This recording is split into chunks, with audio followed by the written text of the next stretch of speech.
I'm Logan Crawford, and right now on The Right Way, a video podcast where I speak to the world's most compelling authors. I'm speaking with author Suzy Vivian about her powerful work of science fiction. It is called The Blue Orb.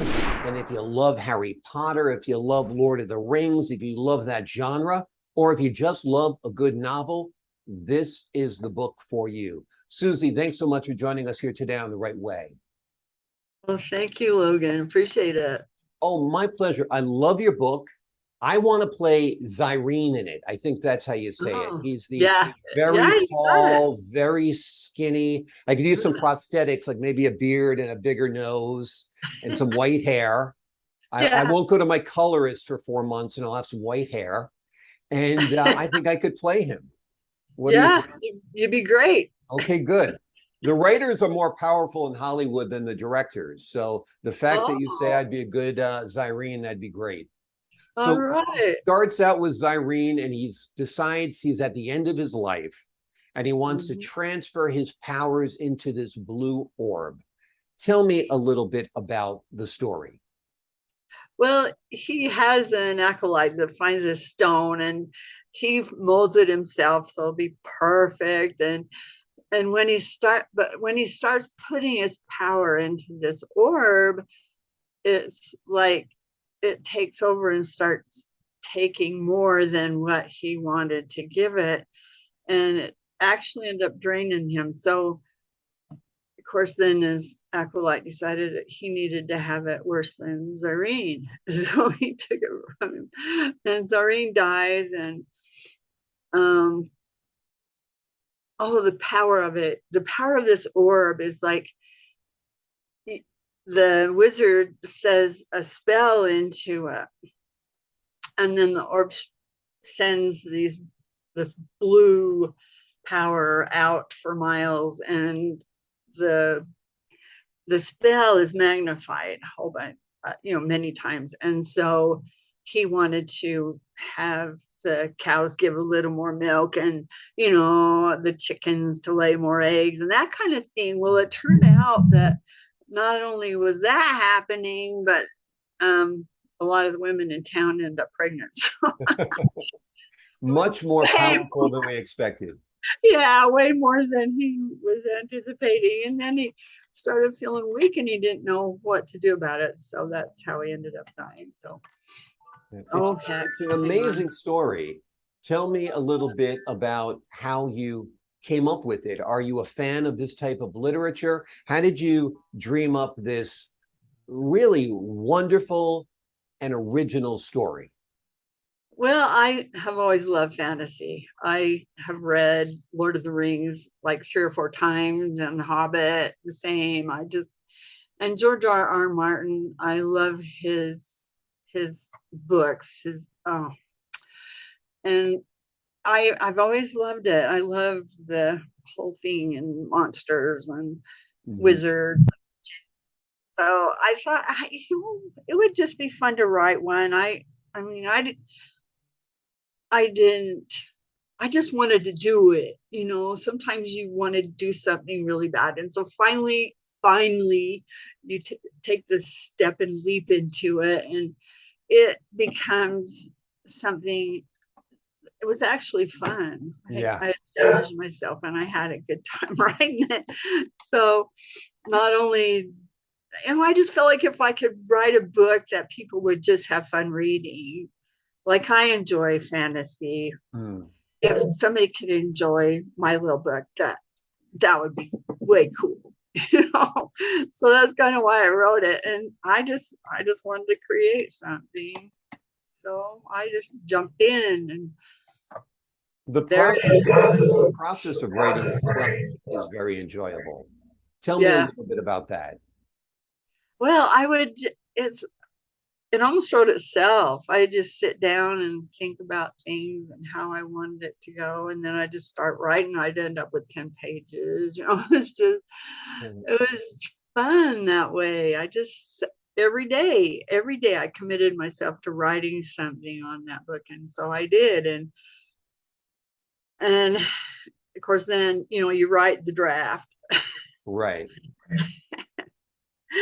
And then I took years editing it here and there. Exactly, exactly. Yeah, I've had half books written for a very, very long time, and then I'll go back and read it, and I'll be like, "Wow, this is really good. Why did I stop writing it?" But writing at times is hard work.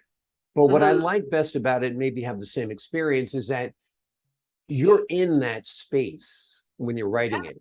You're yeah, living with Zyrene and his acolyte and with Jasmine and Donovan when you're writing it. And the fact that you have the power to create their stories and craft their lives, I think is incredible. it's it's kind of like a power, you create this person or this creature or whatever it is, and the wizards and those evil nasty witches and all this stuff. It's just fun to decide, okay, what kind of person are are they? It's just, that is fun because you are creating a world of your own that you want people to Absolutely. enjoy. Yeah. Absolutely. Who did you first show the book to? Did you show it to anyone before you were done, or did you show it only once it was complete? For me, it's my sister. My sister is the only one who will read what I write. I write a lot, and everyone else is like, yeah, I'll get around to it. Yeah, yeah, yeah. But my sister consistently reads my stuff. Who reads your stuff? Have you shared it with anyone other than the um fact that it's published now? yeah, I shared it with friends first, and they liked it, and it was hard. I gave it to my kids. I'm hoping my sons would read it, and I think they did. They kind of liked it. I don't know, kids. I but Exactly. how it was. I just wanted reactions Sure. to, of course I did. And so I don't have like one particular person. I need to get somebody that will commit to reading my book. I'm going to have to give you my sister's email. Since she reads Do my stuff, maybe she'll read your stuff. maybe she will. That would be cool. And then she can give me Exactly. the Exactly. Exactly. real edit. Oh, not edit, but evaluation of Exactly. what. But that's part of it though, is finding the right audience. I mean, and that's what's so great about this digital age is that you can find people who are hungry for great fantasy literature. And I don't know. I think people who love Renaissance fairs and medieval times and things like that would love this book as well. Are you a fan of that type of stuff also? Yeah, I am. I love that stuff. I volunteered for FanX in Salt Lake a few times, and it is so fun to be around people who like to dress up in costumes and be part of something. It's just fun. Yeah, absolutely. Absolutely. Tell me a little bit about the love story you crafted of Jasmine and Donovan. I hear they might be surfacing in a sequel to your wonderful book, The Blue Orb. Yeah, in fact, they're the central part of the second book. And I just, I felt like Jasmine needed something more than just being the heroine. She's got to find, I need her to find somebody. And so there's Donovan that Zarkon, the wizard, wanted to have his help because he has special magic powers and that. And so then it wasn't that hard to figure out, well, hey, there could be a little romance going on here. Exactly. And so that, to be honest, I wasn't expecting that. I wasn't expecting a romance, but it Mm. just kind of fit in with what was going on, and added another dimension to the story. So that was fun too, was to, okay, how's this romance going? It's kind Right. of fun. So Well, it's sort of like what we said is that when you're creating these characters, you're giving them life, but then they kind of have a life of their own and a pattern that people would follow. And so there's natural progressions there. And I guess that was the natural progression for Jasmine. yeah, it was. And it's true what you say. The characters kind of, it's almost like they take over and decide how this story is going to go. And that's another fun thing. I had no idea. You know, I never wrote a book before. I've written Right. things, Right. but so that was fun. Yeah. I like that part. Yeah. And also, your character is different than you are. Mhm. So, what you might do in a situation is different from what the character would do. And that's how the character almost becomes autonomous. Yeah, Yeah. yeah.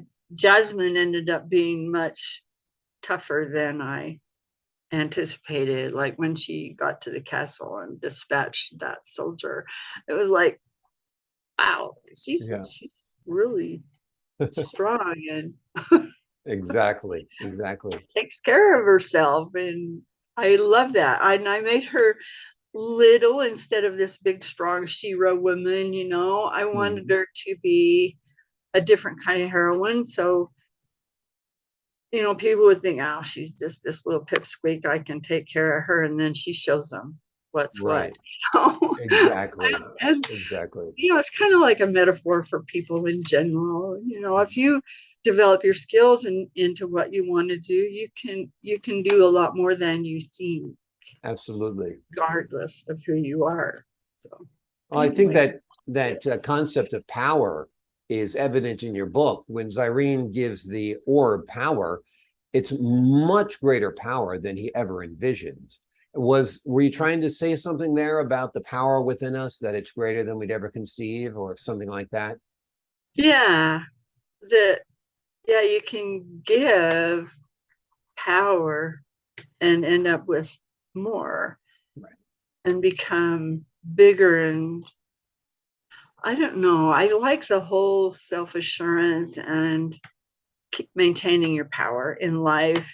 And so if you can do things that make you more powerful in a good way, an assertive way, not, you know, demanding or anything. But Mm. yeah, of course the orb just took over, but Exactly, that exactly. was that went a little too far, but Right.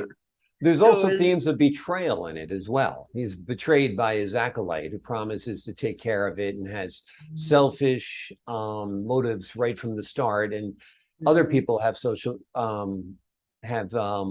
motives as well. I mean, I think when you're dealing with such power, whether it's power or money or whatever it is, people want what you got, right? oh yeah. Yeah. Yeah, you got to be really careful with who you trust. And that's trouble. You can trust somebody and later find out they weren't who you thought they were. And that's really sad. Mm, It's when you find somebody that you can trust that really is who you think they are and they have your back, you know, no matter what. It's like there's this level of loyalty and trust that is hard to find. yeah. It really is. So yeah, I struggle with that sometimes.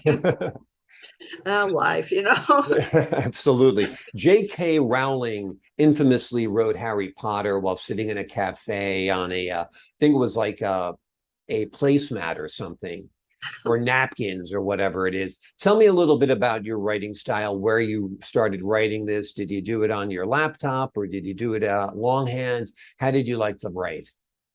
I really like doing it on my computer. Now Mhm. I write on my laptop, but it's easier to erase and move paragraphs around and stuff like that. Some Yeah. of it I did, I saw I wasn't by my computer, and so I would write what I seek.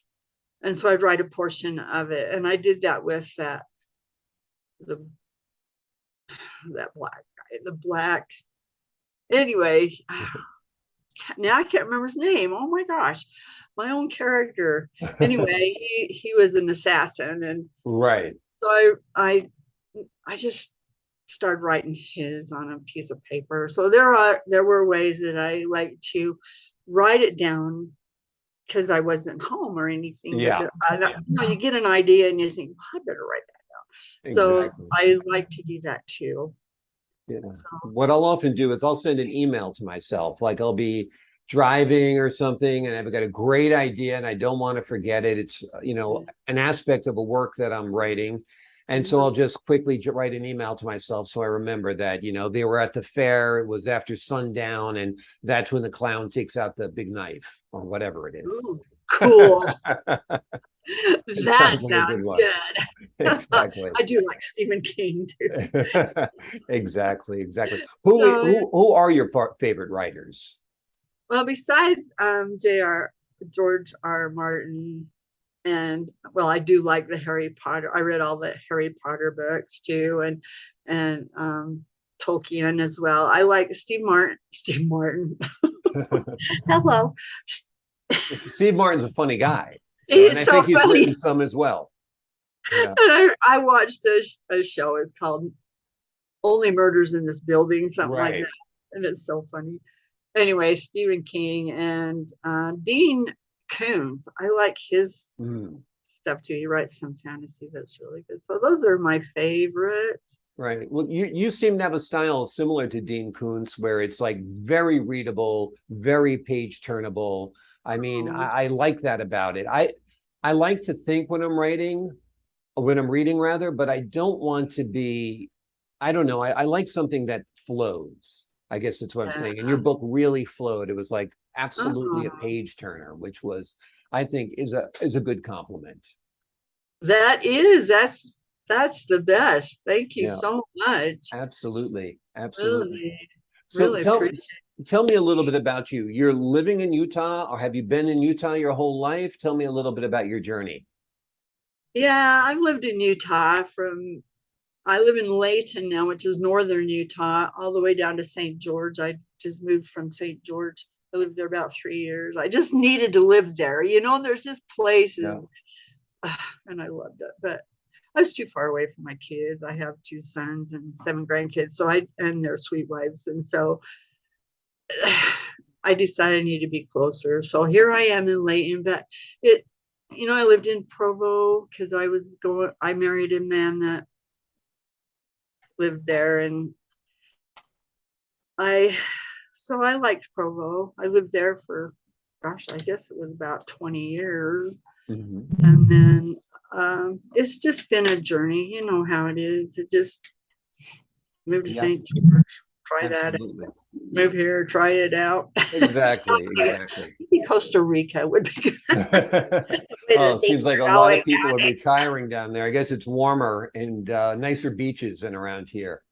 And Oh, you yeah. actually studied public health and got a master's degree, correct? Yes, I Is did. that still your career? Are you still in public health? Um, no, now I just work part-time. I'm retired, and so I just work a couple of days a week. And it's funny, I work at a local Best Western as the breakfast lady. So Mhm. I cook breakfast there. Oh, And that's it's great. fun. That's Yeah, great. it's It's fun. it's a good part-time job, and it also gives you time to do your writing as well, correct? Yeah, it does because I'm only there 2 days a week, so I can work on. I'm kind of writing the third book, so I'm trying to make it a trilogy. So Hmm. yeah, I'm working on the third book, and So you've got the first book already complete. It's out there. People can buy it right now on Amazon. They can download it or they can get the physical copy. And I say absolutely get a copy of the Blue Orb. Get the physical copy because it's nice to have paper in your hands. That's what I uh, like. Do you have a working title yet for your second installment in the series? I do. It's called Monsters in the Mist. If you remember in Blue Orb, there is this monster that Yeah. attacks the people. And so after the Blue Orb story, then I decided that maybe they should take on the Mist monster. Yeah. And so Yeah. so that was the second book. And then the third book is I probably have 20 pages written on Right, it. right. I gotta But get the going. second book is complete right now, right? It is, Oh, yes. that's great. That's great. So that'll be a good news for your fans out there that the second installment is out, and very good news that there's going to be a third installment. Okay. Yeah, I would I'm think for excited sure. about it. So we'll see. Yeah. Well, they go, but it was just a fun thing to write, I guess. Absolutely, absolutely. Have you done any book signings or anything like that? Have you met with any of the fans? Have you been to any of the events where this book would be really popular? Like I said, like maybe a sci-fi convention or a Renaissance fair or something like that? I have not. I have wanted to do that since it came out, but I just haven't figured out how to get How to there from get there, here. right? I don't know Yeah, why, yeah. but it is something I would love to go to be the author at a book signing. Right, right. Just Well, I meet a think bunch it's of coming. people who like my book. I think once more people read it and tell their friends and the word gets out there, I think it would be an event that absolutely is going to happen for you. Tell me a little bit about if you were to make this into a movie. Have you thought about that? If this were to be a film, who you would cast, what the movie would be like? Tell me a little bit about your vision and dream for the film version of The Blue Orb. Well, I have thought about it, especially a lot the past year or so, and it's such a I don't know if it's scary thought. Who would I have be in it and all that? That I almost don't dare go there. It's crazy. I don't know. You know, you think about who's the action actress? Oh, Jolie, Angelina Jolie being, but she's probably, well, I don't know, because Jasmine is really powerful. Mm, And Angelina always comes off as being this very powerful person in the movie she's in. And so somebody like her, yeah.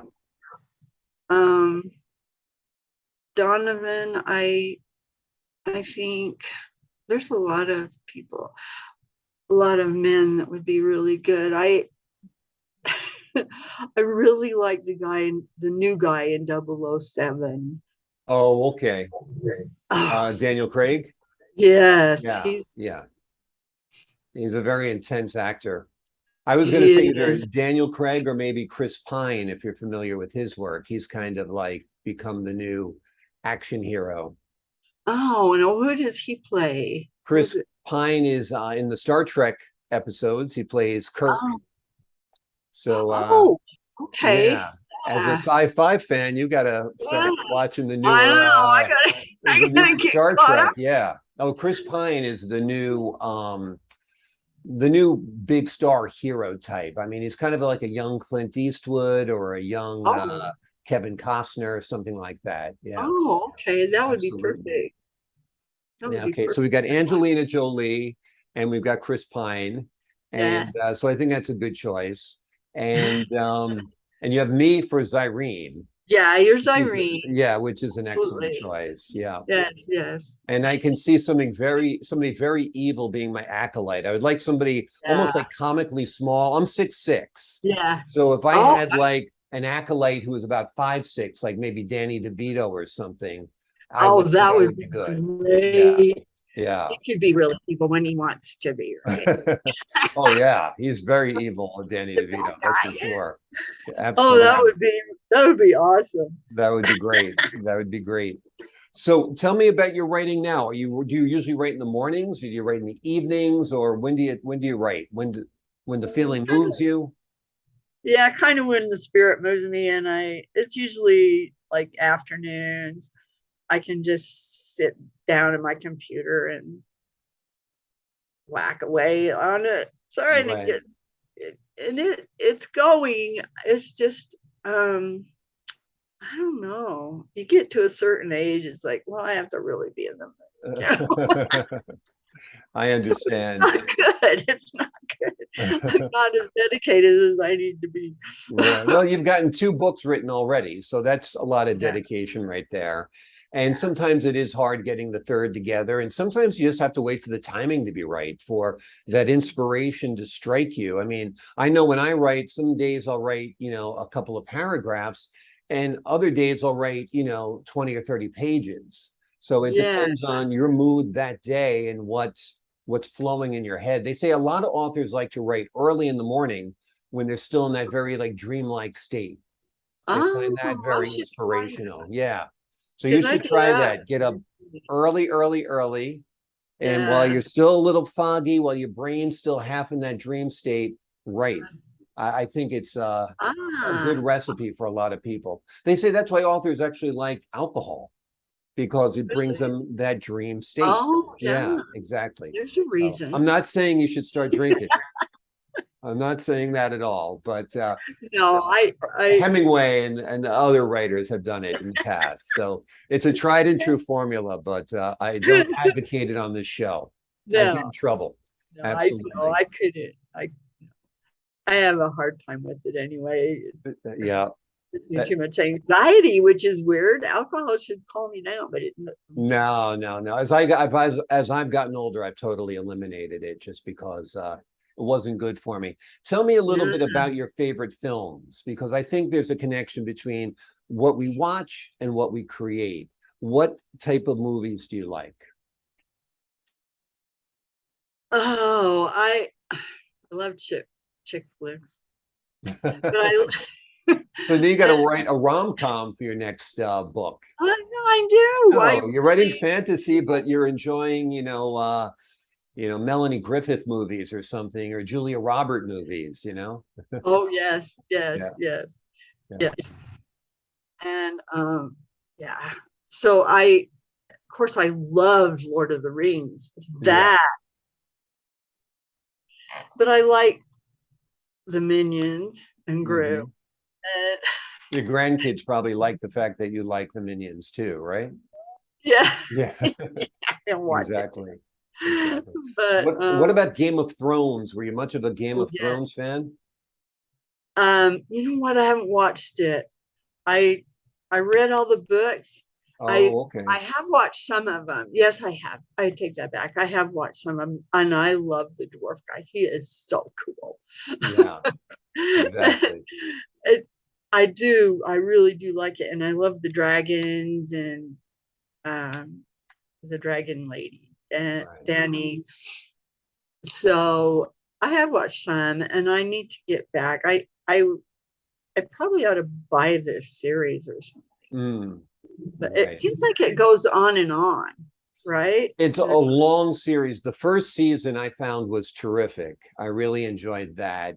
And then after that, I liked it less and less. It became pretty Yeah, convoluted and seems like it was drawn out and stretched out. But the first yeah, season is perfect. And if you yeah. watch the first season, have you watched the first season? I think that's what I've watched is the Okay, first. yeah. When Ned It's Stark so good. dies, the whole thing is over for me. I mean, Sean Yeah, Bean's character was excellent. I really enjoyed that. But when I was yeah, reading your book, that's what I figured you'd like Game of Thrones, Lord of the Rings, The yeah. Hobbit, Harry Potter. Oh You yeah, know, I The mean, Hobbit. because Yeah, I mean, Harry Potter also just creates such a different world, and that's what you did with your book. You just created a different world. yeah, Yeah. yeah. It's fun. Yep. Yeah, I like Harry Potter. I do.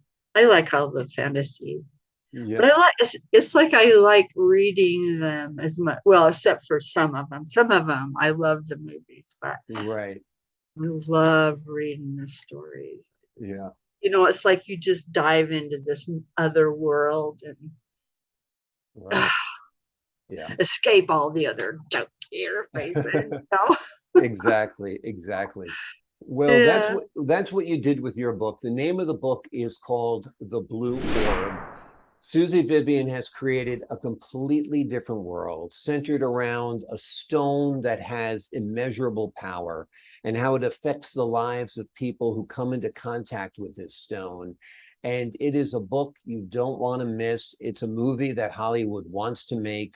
The good news is we've got two more books coming after this one. The sequel is already written, but not released yet. The third installment is coming up. Suzy, thank you so much for joining us here today on The Right Way. Oh, thank you. Thank you so much. My pleasure. I had a wonderful time speaking with you. And to our audience at home, I'm Logan Crawford, thanking you for your time this time. Until next time on The Right Way.